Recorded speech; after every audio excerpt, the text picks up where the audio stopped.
Dear HEC, CEC and MEC students, now we are going to first enter economics, first lesson, introduction economics, 5 marks question and answers.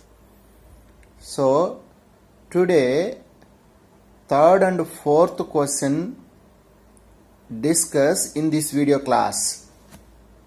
So third question is, what is utility? Explain various types of utility. ప్రయోజనం అంటే ఏమిటి? ప్రయోజనాలు ఎన్ని రకాలు? The want satisfying capacity of a commodity at a point of time is known as utility. So that means ప్రయోజనం అనగా వస్తు సేవల యొక్క శక్తి సామర్థ్యాలు, అంటే మానవుని కోరికలను తీర్చగలిగే శక్తి సామర్థ్యాలు వస్తు సేవలకు ఉన్నట్లయితే దాన్ని ప్రయోజనం అంటారు. So the goods and services satisfy to the human wants. So మానవుని కోరికలను తీర్చగలుగుతాయి, అందుకని దాన్ని ప్రయోజనం అంటారు. It has great importance in economics. Utility concept is very important concept because of every goods and service have a certain type of capacity of satisfy to the human wants. It is a subjective concept, not objective concept. It is a subjective concept. Utility concept is subjective concept. Types of utility, ప్రయోజనము యొక్క రకాలు. Utility is divided into 4 types. 4 రకాలుగా divide చేస్తాం. They are form utility, place utility, time utility and fourth one is service utility. So first one, form utility. ఆకార ప్రయోజనం. If a commodity satisfy a consumer by its shape, color, size, etc. is known as form utility. అంటే రూపం, ఒక వస్తువుకి ఒక రూపము లేదా ఆకారము వచ్చినప్పుడు దానికి ప్రయోజనము ఏర్పడుతుంది. So every goods have a certain type of form after then generate of the utility. So example, conversion of wooden log into a chair. మనం ఒక చెక్కని, ఒక కట్టెని ఒక ఆకారంలో, ఒక టేబుల్గా, కుర్చీగా, చైర్గా మార్చుతాం. Then generate the satisfying of the human wants. Next second one is place utility, స్థల ప్రయోజనం. When goods acquire utility within the change of their place is known as place utility. So ఎప్పుడైతే వస్తువులు తమ ప్లేస్ను మార్చుకుంటాయో అప్పుడు వాటికి ప్రయోజనం ఏర్పడుతుంది. For example, vegetables at the production place have no utility. కూరగాయలు పొలంలో పండిస్తాం, అక్కడే ఉంటే నో యుటిలిటీ, నో అంటే ప్రయోజనం ఉండదు. But they shifted to the market, then gain to utility. So ఆ వెజిటేబుల్స్ని మనం అక్కడ కల్టివేట్ చేసిన ప్లేస్ నుంచి మనం మార్కెట్కి షిఫ్ట్ చేయాలి, ట్రాన్స్ఫర్ చేయాలి. దెన్ యూటిలిటీ అంటే అప్పుడే కోరికలు తీర్చగలిగే శక్తి వస్తుందన్నమాట. Next third one, time utility. Goods acquire additional utility because of time. వస్తువులకి అదనపు ప్రయోజనం ఏర్పడుతుంది. ఎప్పుడు అంటే టైంను బేస్ చేసుకొని. For example, utility of storage food grains after harvesting season. పంటలు పండే సమయంలో, పంటలు పండినప్పుడు ఆ పండిన పంట మొత్తాన్ని కూడా మనం స్టోర్ చేస్తాం ఒక 6 months. After 6 months that food grain price will be increase. Price అనేది ఇంక్రీజ్ అవుతుంది. Then additional utility generated. So the goods and services additional utility generated bases on time. Next అంటే కాలాన్ని బట్టి కూడా ప్రయోజనం ఏర్పడుతుంది. Particularly this type of utility gain to the business people. ఎక్కువగా వ్యాపారస్తులు ఇలాంటి ప్రయోజనం పొందుతారు. Fourth one is service utility. Service utility have the capacity to satisfy human wants. Not only goods and also service activity also satisfy to the human wants.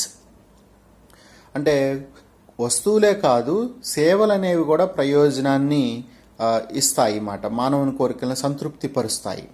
So example, services of teachers, lawyers and doctors etcetera. వీళ్ళ యొక్క services కూడా ఏం చేస్తాయంటే directly satisfy to the human wants.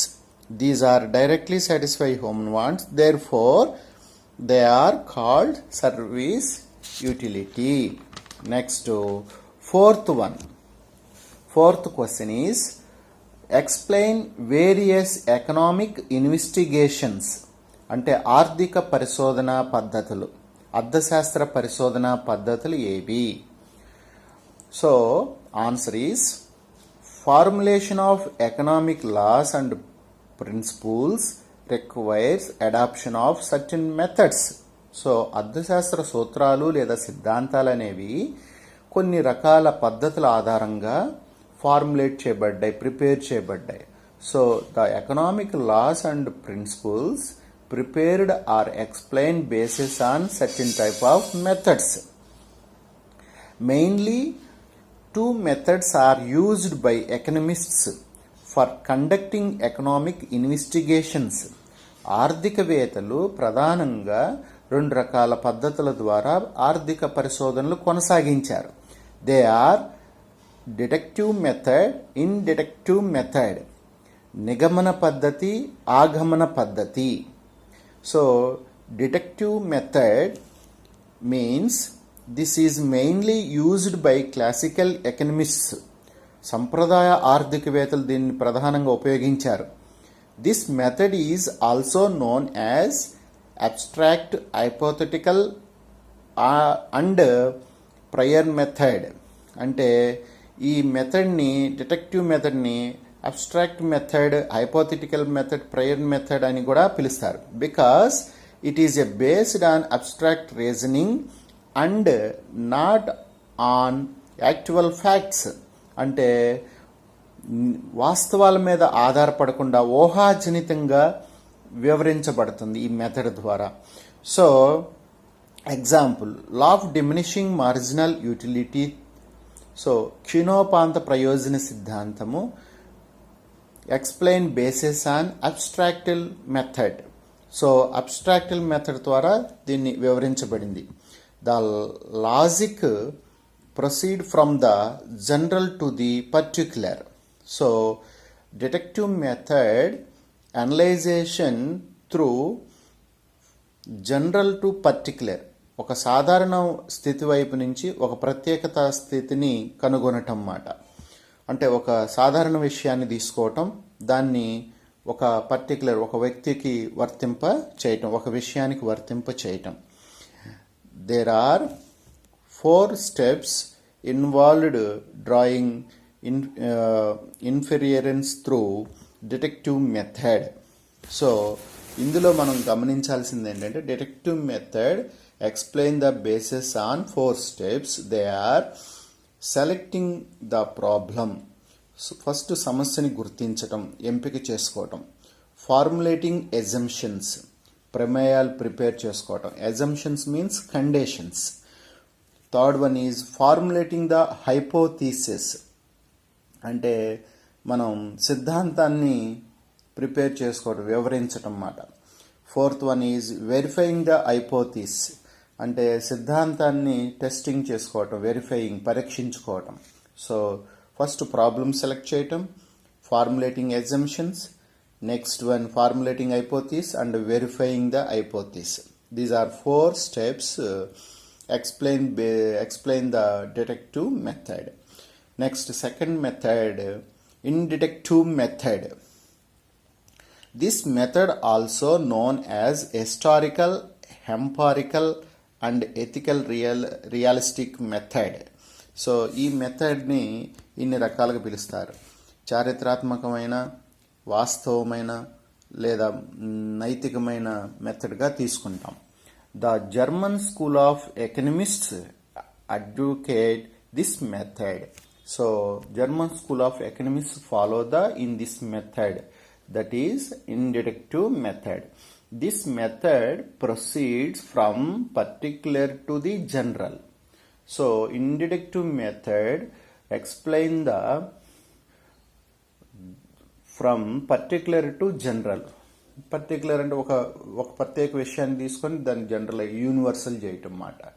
For example, one village population how much, ఒక village population ఎంత, దాన్ని village నుంచి mandal level, district level, state level and country level. So యూనివర్సల్గా తీసుకువెళ్ళటం పర్టికులర్ సైడ్ నుంచి. That means it refers to proceed where facts are collected, arranged and then general conclusion are derived. So పర్టికులర్గా మనం డేటాని, ఫ్యాక్ట్ని collect చేసుకోవటం, సమీకరించడం, arrange చేయటం, తర్వాత generalise చేయటం, కంక్లూజన్ ముగింపు చేయటం.